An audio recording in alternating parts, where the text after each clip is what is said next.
Hello, thank you for coming. So nice to see all the known faces, ministers of the region. Thank you. I'm not going to introduce you because we have a moderator that will do that, but thank you for coming. I'm very happy to have the ministers. Avinas that has just joined us, and we'll have the time to announce it. The teams are here. This is a very nice panel for me.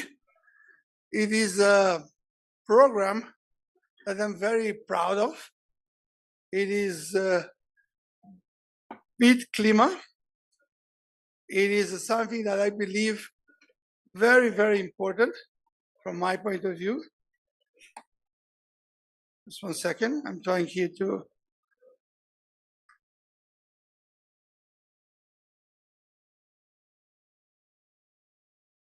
As you know, climate change poses a massive global challenge, especially in Latin America and the Caribbean, which is more vulnerable than other regions.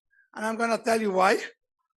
Just as the cost of climate-related events are enormous and rising, so too are the costs of mitigating and adapting to climate change.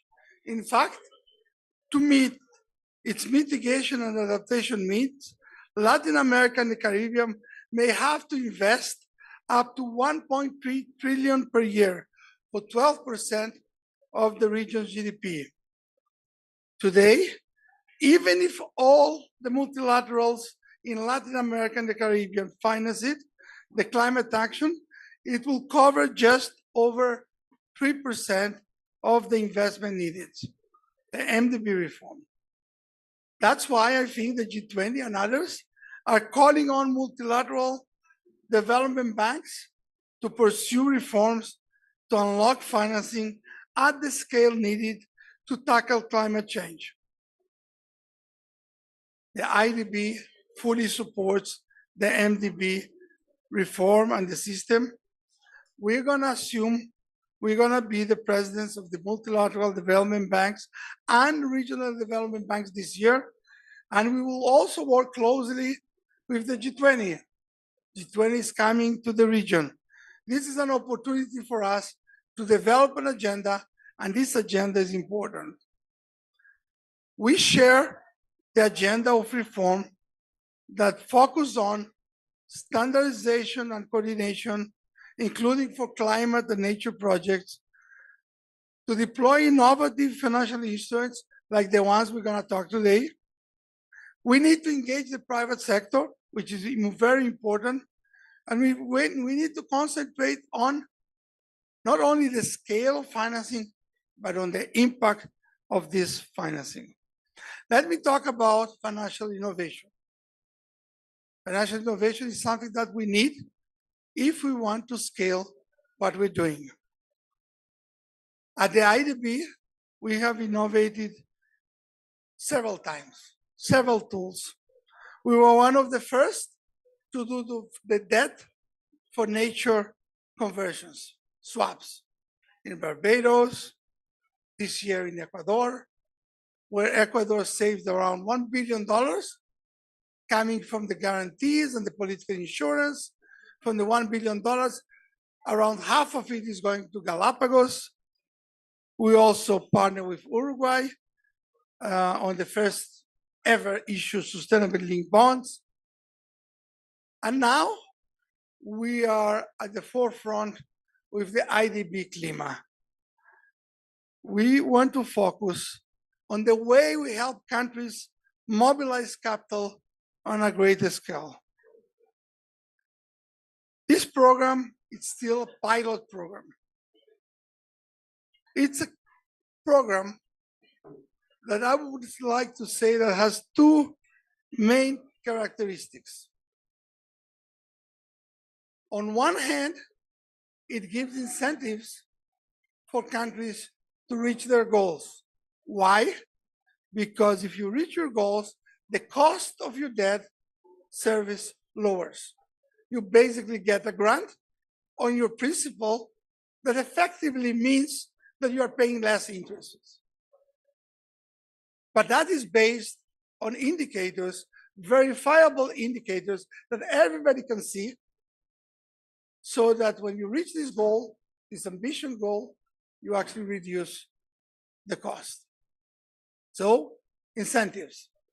Number two, once you have indicators that are verifiable, that are part of the loans that the IDB is giving, you probably can use these indicators somewhere else. We can partner with the World Bank. Today I had AJ Bangaki saying, well, we're doing it with Uruguay, but if you're doing it with the others, why don't I go there and also do it with them in our loans? So you can start doing it more generally. And more importantly, once you have the indicators, you can issue bonds to the private sector. So it will not be only the public money, but it will be also the private sector money. So two main characteristics that are fundamentals in this program. Incentives, which means scale and impact, and mobilization, which also means scale. We'll provide at the beginning just $1 billion at the beginning. That's a pilot. I've been in pilots before. The IMF issued the RSF, supposed to be pilots. We got Barbados, Costa Rica, we got Jamaica. 3 out of this 7 pilots for our region. Because when I look at it and say, this is gonna be a hot potato, we should bring Latin America. At the time, the fund fought, the IMF said, well, I don't know if they will like it, maybe yes, maybe no. I mean, 10 years, 12-year maturity at lower cost to do what countries already want to do. IDB CLIMA is pilot, but will not stay as a pilot, in my opinion. This is going to become a program part of our normal. At the beginning, this project, this pilot, are coming from our own capital, but they don't need to be. We can partner with others, because to lower the cost of the debt, you need the grants. The grants are coming from the capital. They can come from somewhere else. So IDB CLIMA is a great example of how we can innovate and truly make it pay for countries to tackle climate action. Let me announce the first 9 participating countries: Barbados, Belize, Brazil, Colombia. So we also got the Amazon countries there, Chile, Dominican Republic. So we have also the Caribbean, Paraguay, Suriname, and Uruguay. And some of you are here for that. Thank you very much. We still will have a final list, but as you know, I'm announcing 9. We can go up to 10, so there's a spoiler here, right? So let's have in this panel a deeper dive into the region's mobilization challenges and IDB CLIMA's role in addressing them. I hope this inspired us, all of us, to redouble our efforts to create more financial instruments to give the right incentives to countries tackle climate change, and to be able to do it in a greater scale, also mobilizing the private sector. Thank you very much. And I will now invite Annabelle, our Vice President for Countries. Thank you very much.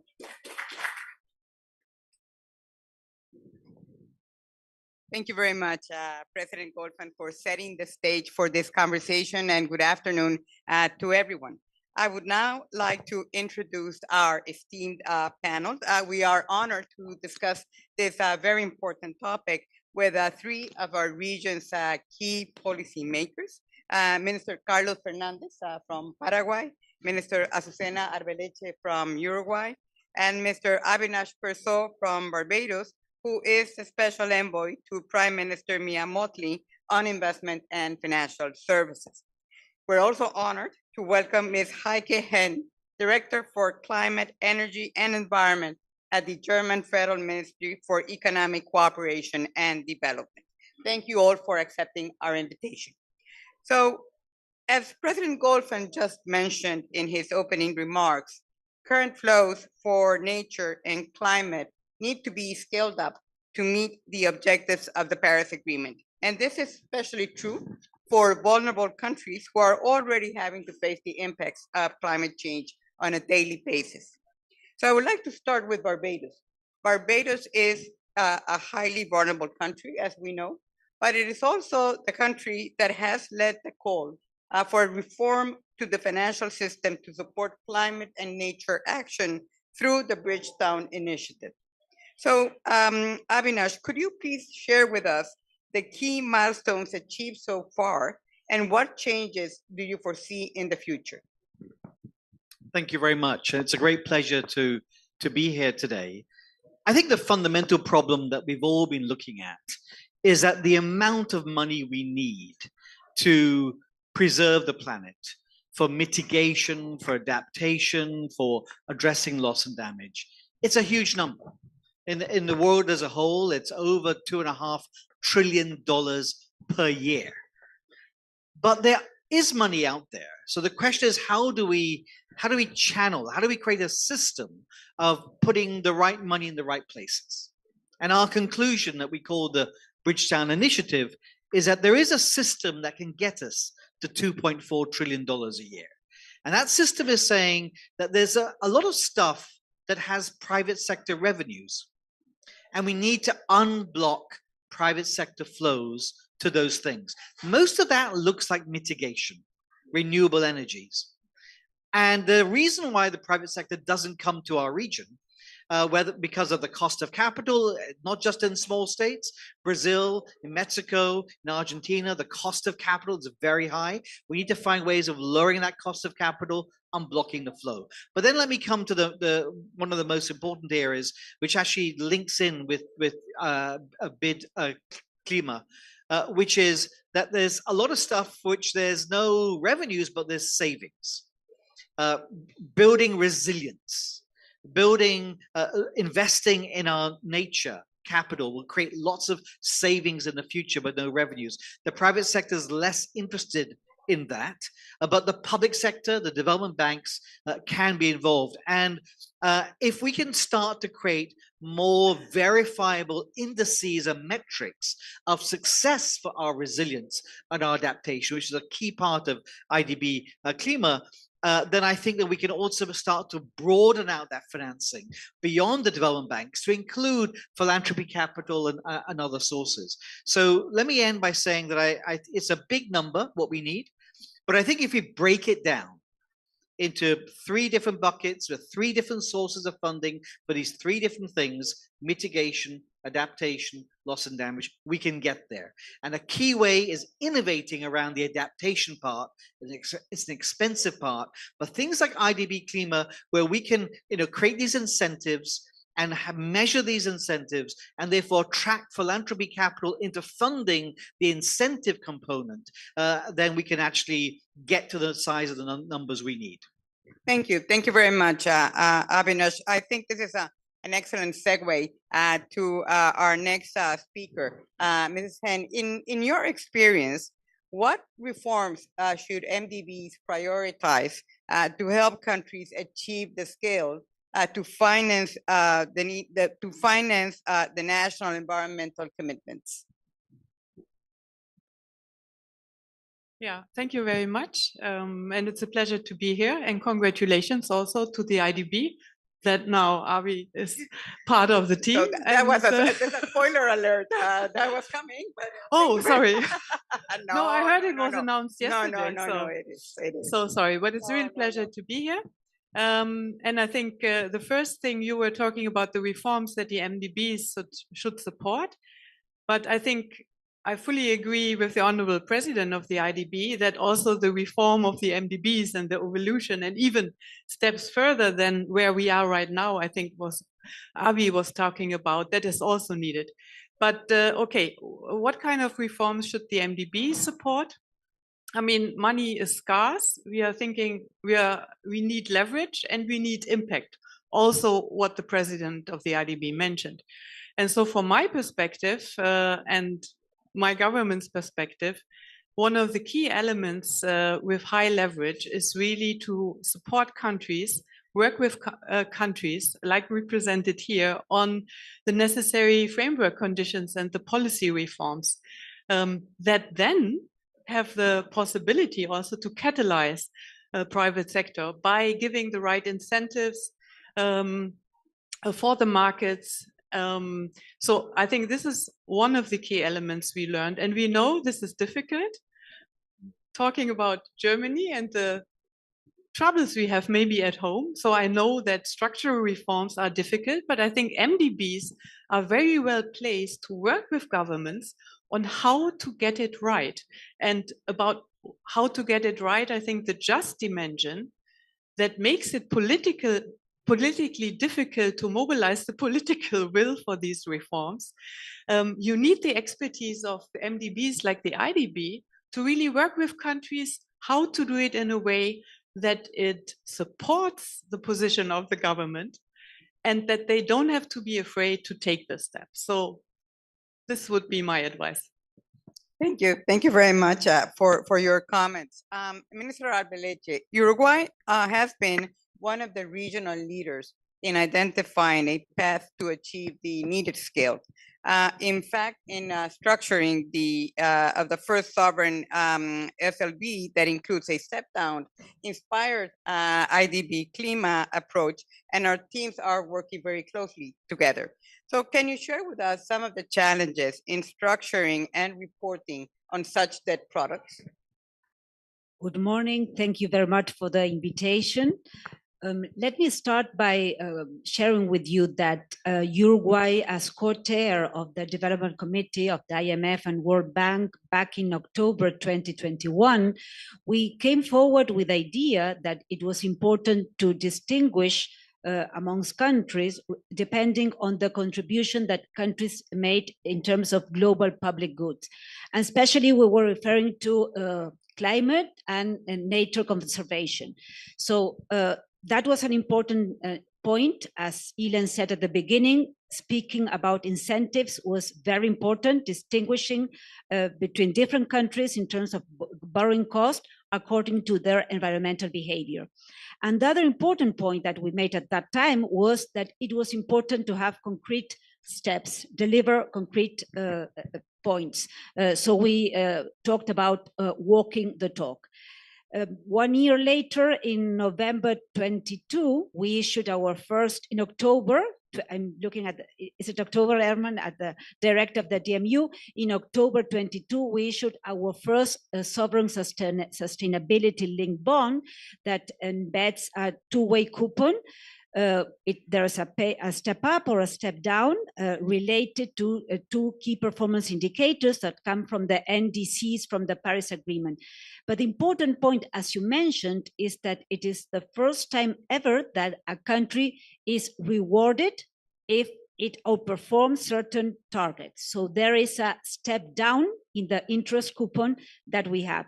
And I think that this was a very important point in this bond, because this took us to further to speak and to work on further structures that today we see in multilateral, different multilateral instruments.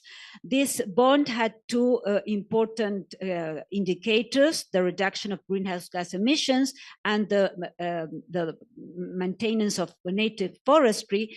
So this, as you see, spans all over our economy, which implies that we do need to have a very strong coordination. Here we have the Undersecretary of Industry, which is part of this work. Also, Ministry of Foreign Affairs, the Livestock Ministry.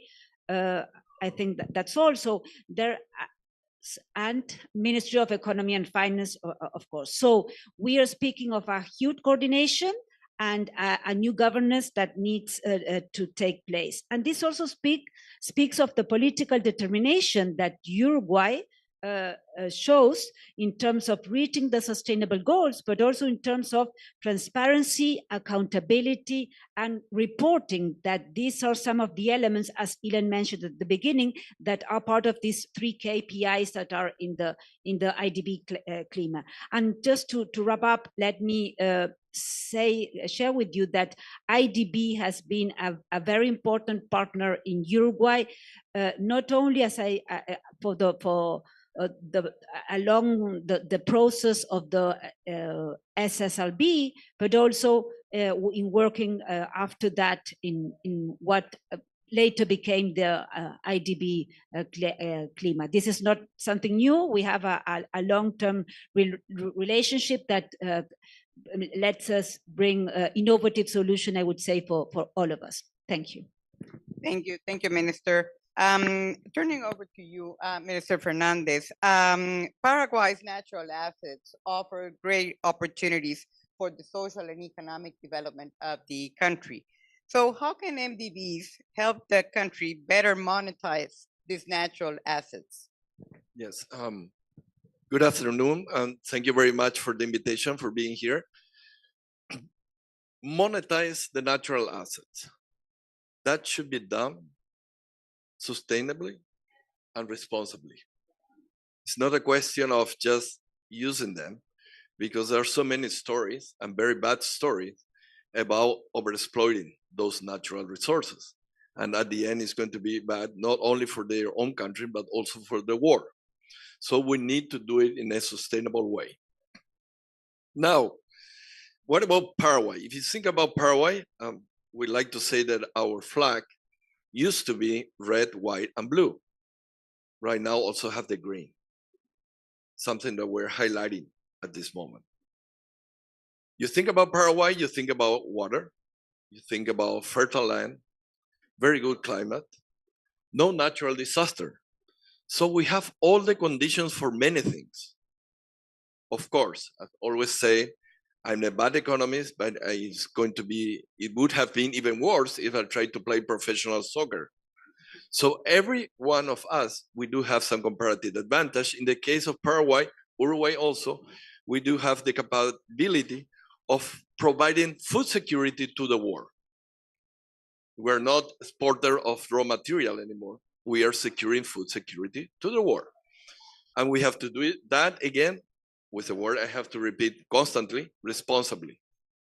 So what Paraguay is doing to monetize those natural resources is to produce food and also beef in a sustainable way. Just as an example, around 95% of all the production, agricultural production, is being done by direct sowing or direct seeding.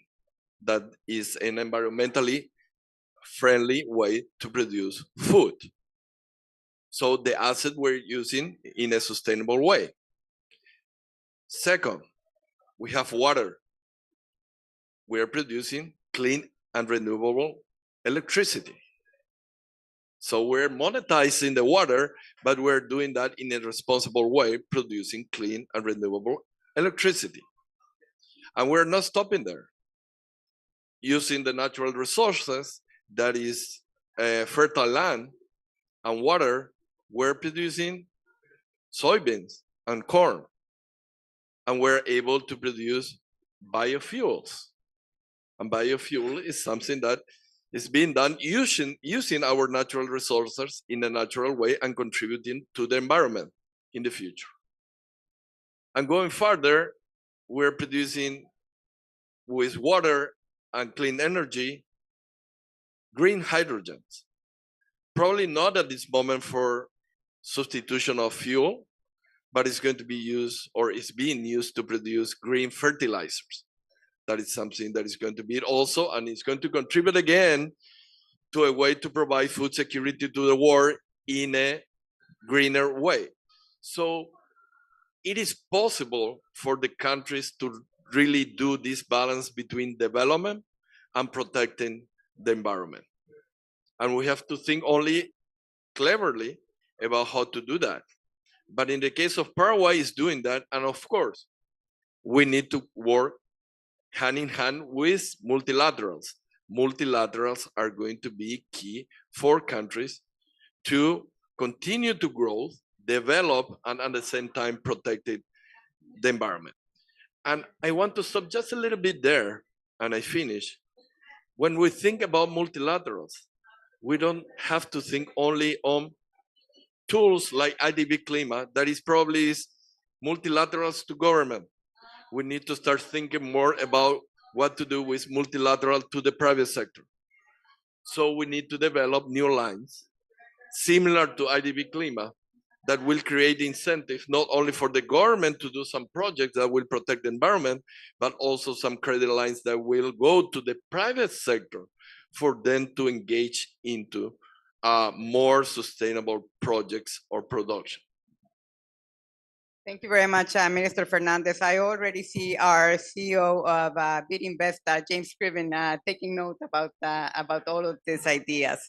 So let me now turn back to you, Ms. Hen. I would like to ask you, from the perspective of a bilateral donor, an important MDB shareholder, how can the development of sustainable bond markets be further supported? And what role do you see for MDBs? Thank you very much. I think this is a very important part of what MDBs can do and should do. And I think it's also at the heart of the COP in a difficult way. This is why we hardly, but we in the end, we avoided the agenda fight by putting Article 2.1c under the global stock take. But I mean, the core substance of shifting the trillions one way or the other is still true. So how to do that and how to do it right? I mean, I thank you, Minister. You mentioned it's about really the impact and the standard, because the label sustainability will not let us keep a livable planet. We really need to have sustainable investment with a level playing field and transparency that then has investments for impact. And the MDBs are really in the best position to advise, to work with countries and private sector. I fully agree, to develop taxonomies, to advise. You have the technical expertise. And we have a couple of examples, not only in Latin America, but I think just now in Rwanda with a green taxonomy, where we can see how this can influence investments in country for development and the nature and climate. And I think us as Germany, we are so really happy to be a partner of the IDB also in this sphere with a couple of projects. The LAC Green Financing Facility, the Green Bond Transparency Platform, and also the IDB KfW Green Bond Partnership. And we're happy to continue in this direction. And we highly applaud also the IDB for IDB CLIMA. And you mentioned IDB, Ida, the pilot character. We hope, and we are quite sure with the 9 or 10 countries, that you develop it really to a catalyst that also is a signal to the markets, private sector and other MDBs, what we can achieve. What MDBs that have really ambition and innovation, what they can achieve. So I trust really in your capacity to be ambitious and innovative, and happy to be a partner in that. Thank you. Thank you very much. This is an interesting point that you make, because BID CLIMA for now is something that we have been doing with our own resources. But if we have partners who also want to join us in this initiative, we could certainly scale up to the 26 countries in the whole region. So thank you very much for that. So Avinash, building on the role of MDBs, Barbados had a Debt for Nature transaction in 2022 and is currently preparing a Debt for Climate transaction with the IDB. So what role have innovative instruments played in Barbados' resilient investments and sustainable management of its debt? And how, in your view, could IDB CLIMA enhance this strategy? And let me give a couple examples because we've been having an enjoyable but fairly high level conversation. So let me bring it down to a couple examples. So on the first debt swap we did, basically Barbados borrows in the capital markets at around 8 to 9%. And if anything, with US interest rates going up, that number is edging higher. With the IDB guarantee, we were able to effectively reissue that debt. We bought it back and sold it out again at a more like a 4% interest rate. So a massive interest rate savings. And we took all of that savings and we invested it in marine conservation, creating 40% of our marine space to be a protected space and creating the infrastructure to help protect it. Is all very well saying it's protected, but do you have the boats and the ships to monitor it, the actual monitors that will go out there and give you real-time information? So that is what we did. That was our debt swap version 1. We're now building on that, working with the IDB on version 2, which is going to release 3 times more money and will completely refurbish and elevate our sewage system on the south coast. And the reason why that's very important for the environment is that not treating that sewage well has completely destroyed the inner reef in Barbados. So we have 2 reefs. We have the outer reef, the inner reef. The inner reef is largely been decimated by fertilizer runoff, but also poor treatment of wastewater. So now we're going to solve that problem as well as working on regrowing the reef. And the final example I want to give, which I think fits in with this new model that IDB CLIMA is pioneering. Our waste, this is always shocking to tell people this, but basically ends up in a dump. And that has all kinds of environmental problems. When you are a coral island, porous rock, you've got a dump. And 70% of all of our methane emissions were coming from this dump. So we are converting it with the latest technology into a waste energy plant. Waste energy plants are not cheap. They're much more expensive than, say, a solar farm or wind turbine in terms of generating electricity. But the social environmental benefits we felt outweighed those economic costs. So we are creating a waste energy plant. Latest technology, the air leaving that plant will be extremely pure and clear. And so we're thinking of financing that and working, no doubt, with James later on how we do that. This is a $300 million plant. And we're thinking of financing that with a bond where the coupon begins at a market interest rate. But if we achieve on verifiable evidence of the air quality, the air currently, which is not the most sweet smelling of air, passes over one of the most affluent areas in Barbados. So we were thinking of selling our bond to these people, and the bond yield would fall if we achieve the air quality target. So the government would end up with cheaper funding. If we do what we are trying to do, what the objective is, what the purpose of this financing is, the community will benefit from it, and we can achieve both things together. And you have given us the idea that we shouldn't just be thinking of selling it to the community, but maybe thinking of it to the wider market and involving philanthropy capital.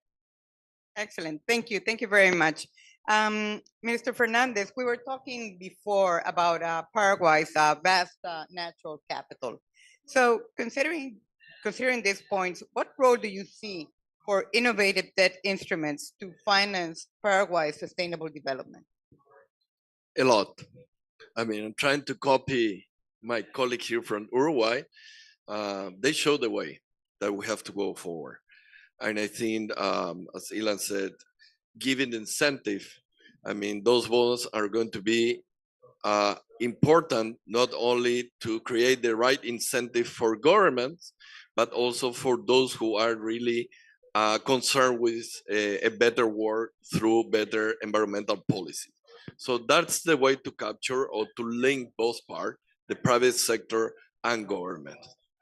Talking about that, one concern I have to express, being that I was before at the central bank, before at the IMF, is the problem sometimes is not a question of financing. The question is a question of fiscal space.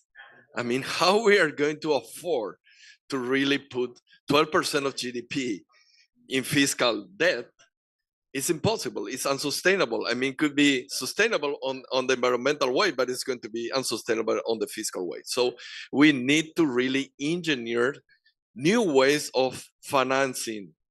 So the NDBs will have a crucial role, not only on provider of funds, also on giving to government the knowledge for issuing this type of bond that you have, and also to develop more creative ways to financing the needs that we have as countries to really secure mitigation and adaptation policies. Otherwise, it's going to be unsustainable. So Paraguay is thinking about that, was working closely with the IDB on the issuance of green/social bonds.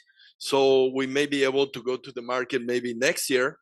But this IDB CLIMA is also a way of financing that's an alternative way to the traditional financing that is going to be more and more important. Right now, we are 9, probably 10 pilot countries, but this is going to be the new normal. This is going to be the new normal with the IDB CLIMA, and in the future with the BID Invest CLIMA also. This is the way we have to go forward. Thank you. Thank you very much, Minister Fernandez. So in a similar way, Minister Arbeleche, you mentioned before that as chair of the Fund Bank Development Committee, you advocated for the need to develop new financial instruments from multilateral institutions. How, in your view, how does IDB CLIMA contribute to this goal? I think that IDB CLIMA fits perfectly well in this idea of distinguishing amongst the different contributions that countries do in terms of this global public good, that is nature, conservation, and climate. So absolutely, this is in the same line. I think that since Uruguay issued this bond in October 22, where we received, as I mentioned, a lot of support from the IDB, we also worked together with the IDB so that this kind of mechanism could be replicable for other instruments, for loans disbursed by multilateral agencies. And this is the case because IDB is distinguishing amongst the different countries according to this contribution to the global public good. So, and let me at this point mention 3 aspects that I think are very important related to this new instrument.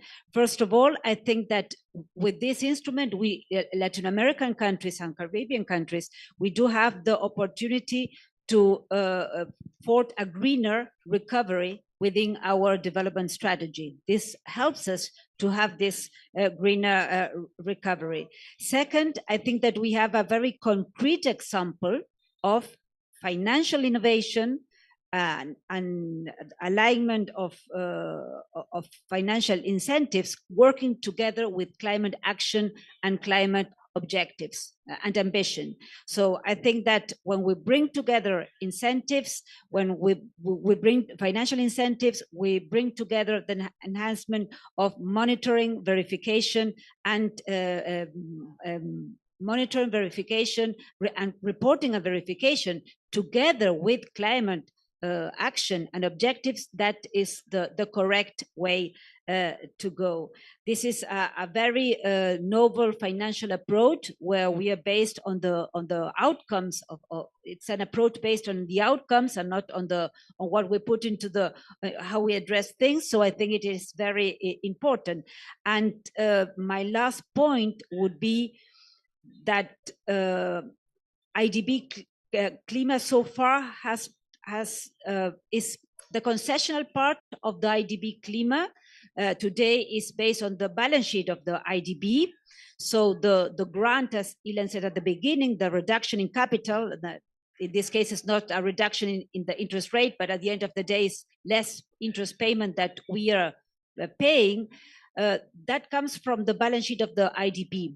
But I think that looking forward, it would be a very good opportunity to invite developed countries, and we've had this conversation with Germany specifically, so that it is developed countries that can pay this concessional part. And this is very much related to what Carlos from Paraguay mentioned, that we have a limited fiscal space. So it's good if we can have resources that come from developed countries, with this idea that we are all responsible with what is going on with the climate, but of course, developed countries have a higher responsibility because of how we have built into this situation. And just to wrap up, Uruguay is ready on a technical and political point of view to use one of these instruments within the BID CLIMA, and that will be with through the Ministry of Industry and our public energy enterprise, because we're working on a loan to be more efficient in terms of energy. Thank you. Thank you very much, Azucena, and you made some great points here. Let me just wrap up this panel by saying that to meet our region's climate goals and the global demands, I think it's been clear from this panel that we need to deploy innovative financial instruments to attract the capital needed for countries to take more ambitious action on climate and nature. These tools hold the potential not only to unlock additional resources, but including from the private sector, but also to catalyze broader positive transformations. Take the case of BID CLIMA. Beyond helping countries benefit from the advantages offered by green and thematic debt markets, it may also lead to positive spillovers, such as reinforced transparency frameworks and the capacity to design better evidence-based policies. So today, from our perspective, marks not just a conversation, but a call for action, a call to our peers, to our partners, and to the global financial community. We hope that this conversation can inspire bold responses so that together we may begin to reshape the international financial system to cater to each country's unique needs, empowering them to drive their climate agendas forward. So thank you all very much for participating in this panel today, and look forward to continued relations based on BID CLIMA and more. Thank you.